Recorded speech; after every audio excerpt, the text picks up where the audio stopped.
অনারের মধ্যে নতুন একটি ডিভাইস লঞ্চ করেছে অনার X7C। এই ফোনটির স্লোগানটা দেওয়া হয়েছে এক্সট্রা পাওয়ার এবং এক্সট্রা টাফনেস।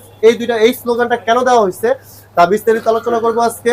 তো যারা যারা আমার চ্যানেলে একদম নতুন তারা কিন্তু অবশ্যই চ্যানেলটি সাবস্ক্রাইব করে রাখবেন, আর পরবর্তী লেটেস্ট আপডেট ভিডিওর জন্য পাশে থাকা বেল আইকনটি ক্লিক করে রাখবেন।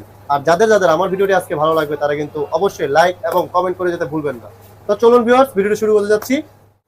তো বন্ধুগণ, এই ফোনটি এক্সট্রা পাওয়ার কেন বলা হয়েছে, এক্সট্রা পাওয়ার নিয়ে আগে একটু বিস্তারিত আলোচনা করি। এই ফোনটিতে পাওয়ারফুল একটি চিপসেট ব্যবহার করা হয়েছে, যে কারণে এই ফোনটিতে স্ন্যাপড্রাগন পাওয়ারফুল চিপসেট, যেটা 685 চিপসেট ব্যবহার করা মাত্র 6 ন্যানোমিটারে। তাছাড়া এই ফোনটিতে 6000 এমপিআরের মেসি বিগ ব্যাটারি ব্যবহার করা হয়েছে, যার কারণে আপনি একবার যখন ফুল চার্জ করবেন 1.5 থেকে 2 দিন অনায়াসে চার্জ পেয়ে যাবেন। আপনি যতই যদি আপনি ঢাকার বাইরেও চলে যান অনেক জরুরি কাজে, তো চার্জ দিয়ে কোনো চিন্তা করতে হবে না।